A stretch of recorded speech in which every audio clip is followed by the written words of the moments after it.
Hey guys, it's Gunther here from Outdoorphoto, and I'd like to talk to you about the Sony ZV-E range. Hey guys, let's check it out.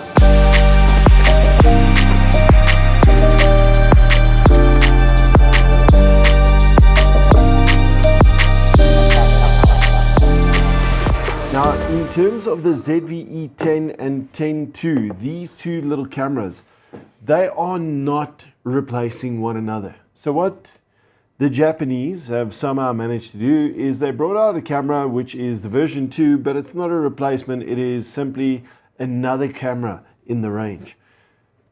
Different to the ZV-E1, but we'll get to the one in a second because I want to end off there. In terms of the quality and the image quality that you've got out of these two cameras, you obviously have a 24 megapixel versus a 26 megapixel camera in the ZV-E10 II. The ZV-E10 II comes with all the necessary accessories and everything else that you might need. They all use detachable lenses, so it's E-mount lenses that you can use on you. Be it your Sigma, your Sonys, your Tamrons, whatever, you can fit it all onto these cameras. That gives you a huge advantage in terms of being able to upgrade your lenses and kits. It's literally just a device to capture the image. But what a spectacular job that they've done on these cameras to capture those images. Now, in terms of the size and feel on these cameras, there's a slight upgrade in size or bulkiness when you move up to the ZV-E10. And whilst this is kind of my favorite one in the entire range for specific reasons, it's that Goldilocks effect. It's not too small, it's not too big, it's just right. Where do these cameras fit into your range and your production? Sony have always been known for the incredible image quality that they deliver in terms of video production. So these little cameras are actually designed more towards your functionality for video or vlogging, or if you're streaming from home and you want to set up a lacquer, decent quality image that's easy to run, these are the products that you're looking for. They've got the multi-function hot shoes in them, which means your door is wide open for a variety of different products and accessories that you can actually slide into the hot shoe. We've been talking and discussing about all the different functionalities and the specifications on these cameras. But it's easy to draw it up onto a website and kind of compare them to one another and try and figure out where which one fits in. But it's all numbers, and I rather prefer just discussing it and kind of explaining where they would fit into the market, and hopefully that guides you through the process. We're going to start off by moving the ZV-E1 out of the frame. I want to start with the ZV-E10. You're looking at 24 megapixels, shoots 4K video at 30 frames per second. You've got full HD shooting at 120 frames per second. On your ports, and this is usually where I start fumbling this whole video because my lug nut thumb here doesn't want to open these little covers easily. But they're strong and sturdy little covers. Love them for it. You've got your audio in. You've got your audio out. So you can monitor your sound as you go. You've got micro HDMI. Yes, we hate micro HDMI. But that's all they could fit into this tiny little camera, so bear with us. Micro HDMI and USB-C. Use the FZ100 battery. Now, I want to take a quick pause there because those specifications are going to be exactly the same on the ZV-E10, exactly the same on the ZV-E10 II. But let's not digress. We get back to this ZV-E10 and you've got your on-off switch, and you've got your mode selection or switching between stills and video in the top with a button.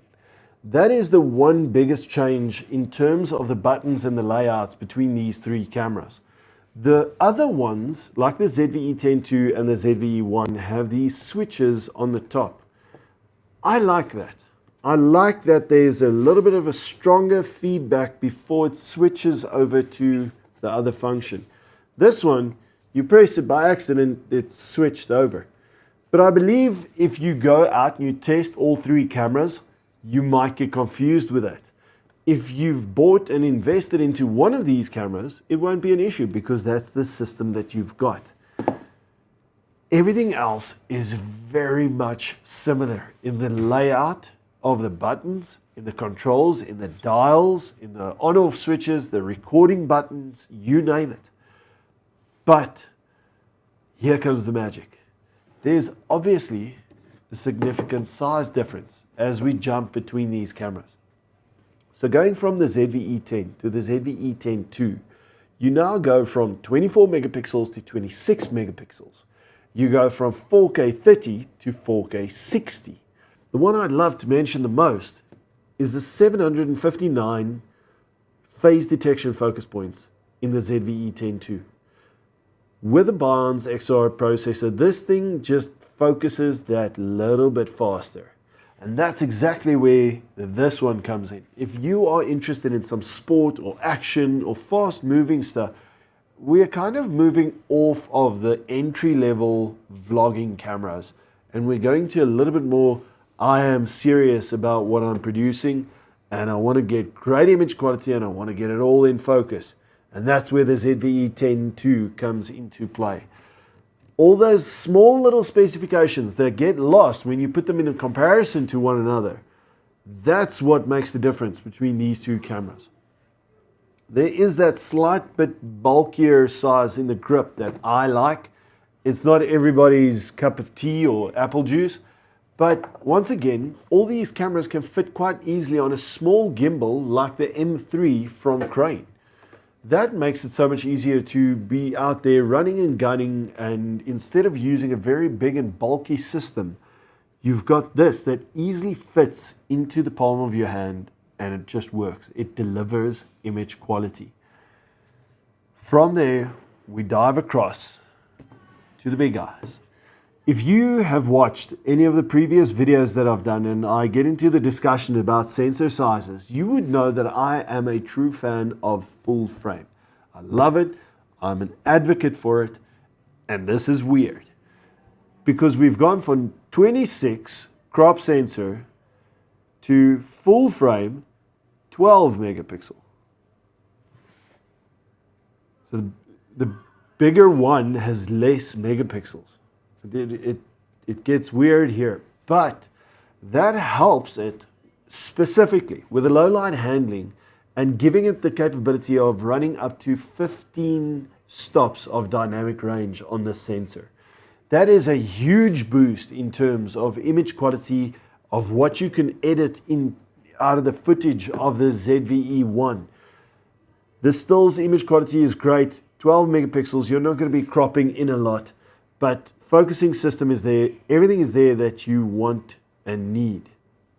4K 30, 4K 60, you want to take a guess? 4K 120. So this does an incredible job at slow motion 4K footage. It gives you that great cinematic look and feel. If you're doing any panning work free out of hand, I always recommend shoot a high frame rate. If you're shooting at 120 frames per second, you're playing that back slower. You kind of get away with so much more movement and if there's any shake. But on top of that, and the bulky size of this, if you listen carefully, listen closely now. If I shake this one, there's nothing. If I shake this one, you can hear the image stabilization, the IBIS, in-body image stabilization. Boom, there you go. Full frame, image stabilized, gives you all the image quality and low light handling that you could wish for. So let's put these into perspective. You want to get your content up and running, and you want to create some incredible stuff, and you want to do it quickly, and you're just getting into it. This ZV-E10 is definitely one of the points where you can start looking at. If you want to take that next step up and bump your game one level up,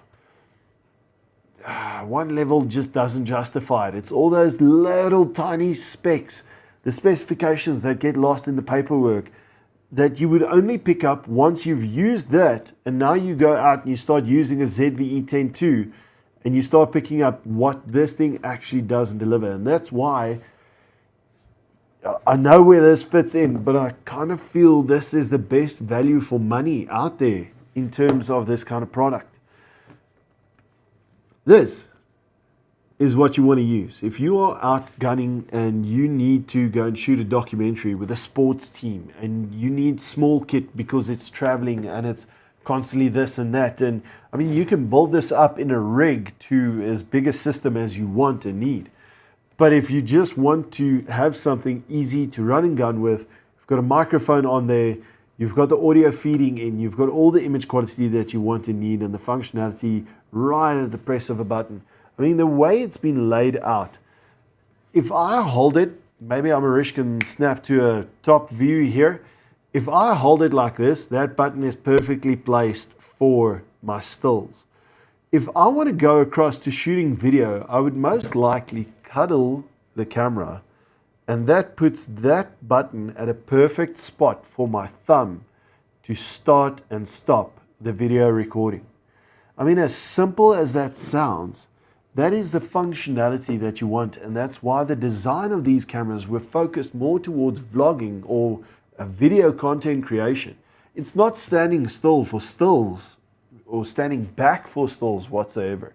It's still going to deliver incredible image quality in stills, but it's made for video. Sony was chasing a product and they delivered with this. It gives you the 4K at 120 frames. It gives you all the functionality of accessories that you need to add onto it. All mirrorless cameras with an E-mount so that you can mount your favorite E-mount glass onto it, be it a Sigma lens or a Tamron, or even the new series of Sony. I mean, you can stick a 70-200 Mark II on there and you've got an incredible piece of kit. If you want to go wider, you've got all the range of primes. I mean, you've got these 2.8, 16-25 G series. This is such an incredible piece of kit and lens. That stuck onto there will very easily still run on an M3 crane gimbal. I mean, that's a small gimbal. It was designed that way. It looks like it's like a desktop toy or something because it's not a big sizable gimbal, but it's been designed that way because there are products like this out in the market, and all of a sudden you can now, with a much smaller kit, still deliver top-end production quality. Full frame, crop sensor, entry level. That's where these things fit in, and I hope this truly helped you to kind of make that decision or try and understand where these three cameras fit in. The ZV-E10 wasn't replaced by the ZV-E10 II. It is a camera that fits in perfectly between the ZV-E10 and the ZV-E1. The ZV-E1 obviously being the guy where you just take out all the stops to deliver that perfect image quality. Everything is in focus, great at low line handling. Hope this has helped. My fumbles are gone. I'm Gunther. Cheers. I'm out.